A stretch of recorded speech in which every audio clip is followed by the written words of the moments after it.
I'm allowed to have a past, he said, and in that moment I understood exactly what my future would cost if I stayed. His tablet lay open on the kitchen table, glowing softly in the dark like it had something to confess.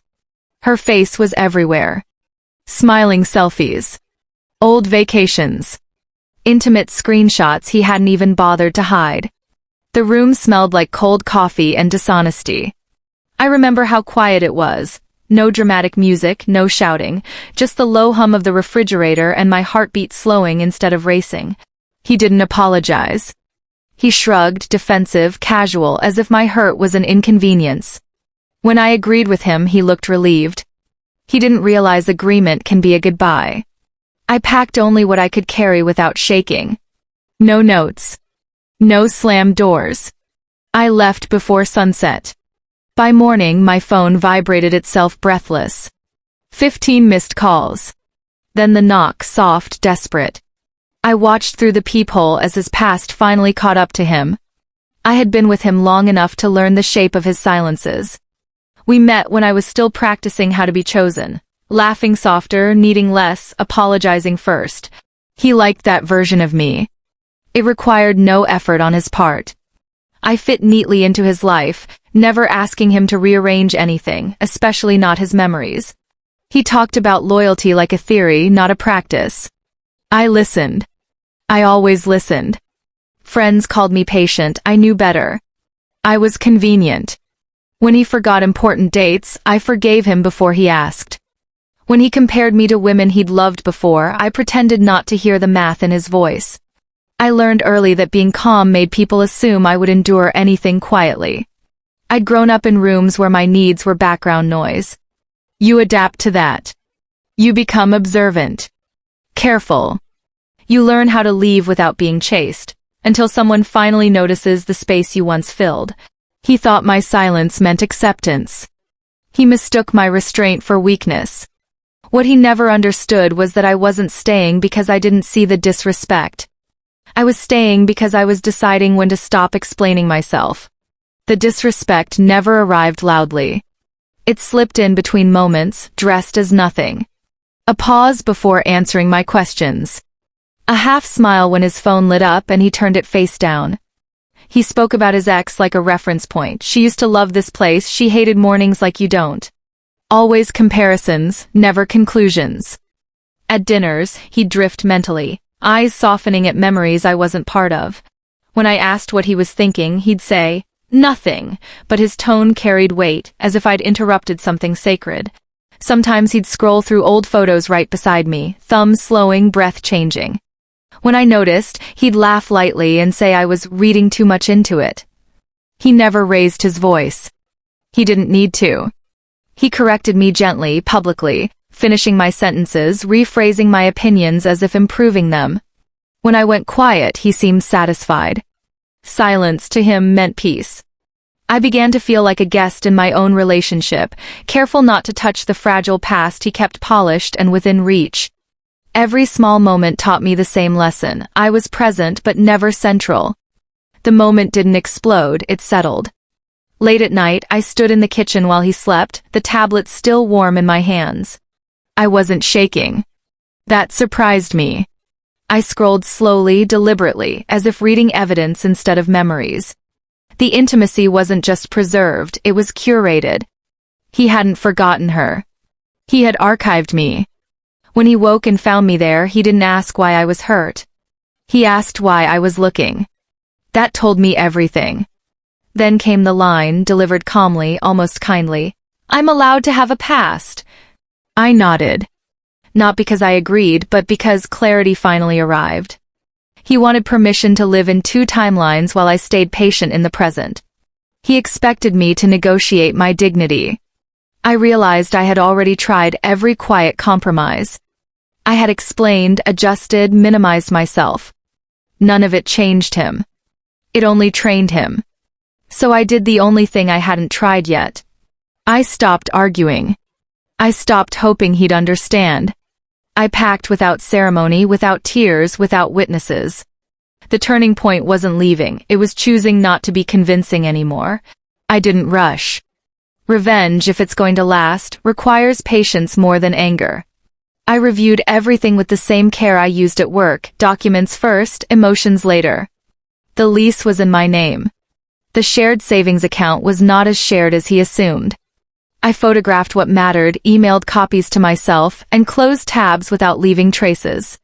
Quiet exits depend on preparation. I worked in a field where details mattered. Contracts, timelines, consequences. I knew how easily people underestimated calm women. I let that work for me. While he sent message after message, each more frantic than the last, I spoke only when necessary. I changed passwords. I redirected mail. I updated emergency contacts. Nothing dramatic. Just erasure. I didn't block him immediately. That would have warned him. Instead, I watched the pattern. The apologies softening into panic, the panic sharpening into entitlement. Each voicemail confirmed the decision I'd already made. The strategy wasn't to hurt him directly. It was to remove access to my time, my explanations, my emotional labor. I wasn't taking revenge on his past. I was making sure he had no place in my future.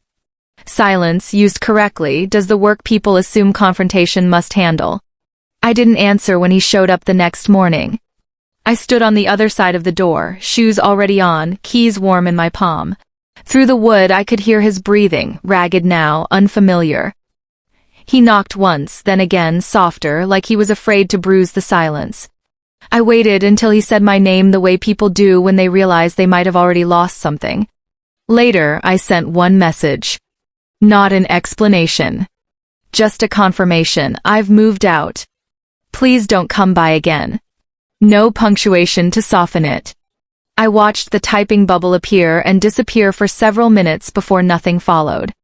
That absence felt deliberate. By afternoon, he learned the practical consequences. The landlord called him, confused. The streaming services logged him out. The spare key no longer worked. Small things, but they accumulated. Access revoked without announcement. That evening, a mutual friend texted gently, asking if we were okay. I replied truthfully, I am. Nothing more.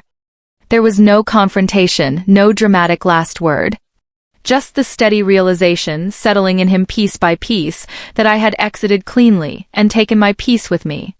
The reactions arrived quietly, like ripples after a stone has already sunk. Friends reached out in cautious tones, unsure which version of the story they'd heard. I didn't correct him.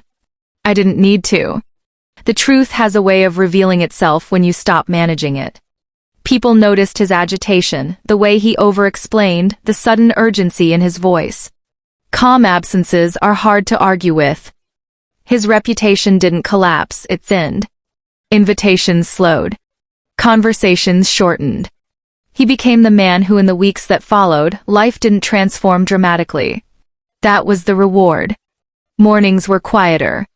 My phone stayed still. I began to notice how much energy I had been spending managing someone else's comfort at the expense of my own. Without that weight, my days felt wider, more intentional. I didn't miss him the way I thought I would. I missed the version of myself I had muted to stay. I stopped replaying conversations, stopped wondering how I could have said things better. The need to be understood faded once I understood myself. I had mistaken restraint for loyalty, patience for love. Now I knew the difference. Growth, I learned, isn't loud, it's structural. It changes what you allow. The future wasn't a grand plan. It was a series of smaller choices made without fear. Trusting my instincts, choosing partners who live fully in the present, leaving the moment respect becomes conditional. I carried forward not bitterness, but discernment. Sometimes I think of his words, I'm allowed to have a past. He was right. We all are. But I finally learned that I'm allowed to have a future that doesn't include someone who keeps looking backward. Lost someone good without understanding how. That kind of label lingers longer than blame. Meanwhile, I was no longer fielding questions about my patience, my flexibility, my ability to understand him. The stakes had shifted from preserving the relationship to preserving myself. What surprised me most was my own reflection. Without the constant need to prove my worth, it returned, steady, unremarkable, intact. Self-worth doesn't announce itself. It settles when you stop negotiating it. This matters because many people confuse endurance with love. They stay, hoping silence will be rewarded.